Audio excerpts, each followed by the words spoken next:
Okay. Oh, hang on. Oh, there we go. Hi, how are you?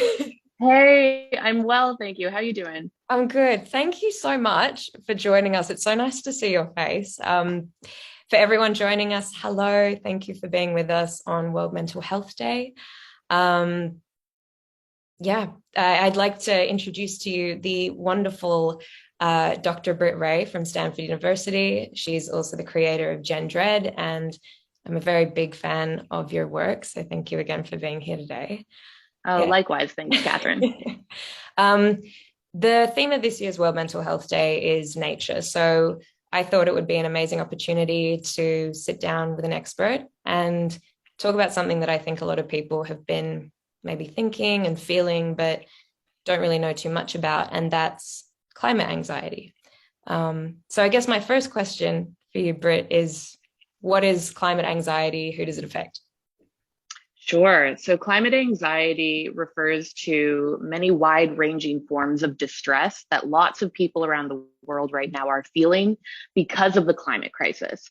So, of course, it can manifest as anxiety, as the title would make you think of, but also sadness, helplessness, hopelessness, fear, grief. There's lots of different co-occurring difficult emotions that people are reporting experience with because of the climate crisis, and importantly, not just due to the fact that we are witnessing a world that is increasingly in a dangerous state due to warming temperatures, but we're also losing ecosystems and other species, non-human species. And importantly, we're seeing leaders not taking adequate action.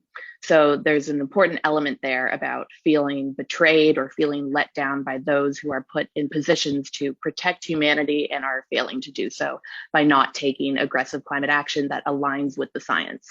So climate anxiety, we know from a variety of studies that have come out, affects lots of different people around the world in low and middle income countries as well as high income countries. It doesn't just reserve itself for a certain subsect of humanity.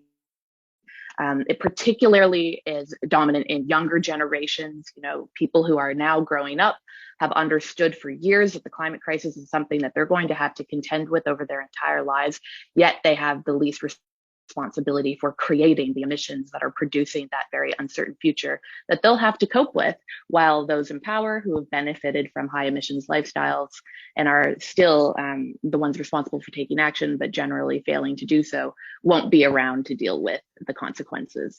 So we see it as young people being at the kind of head of who we think of as the climate anxious, but it really can pervasively affect anyone from any generation. There are tons of older people too who feel this. Mm.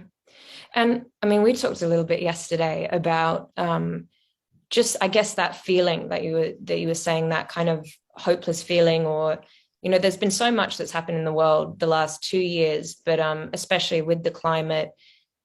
And you said that this also wasn't it's not, climate anxiety isn't a mental illness per se. It's not anxiety or depression, but can climate anxiety trigger or worsen pre-existing or other mental illnesses such as depression and anxiety?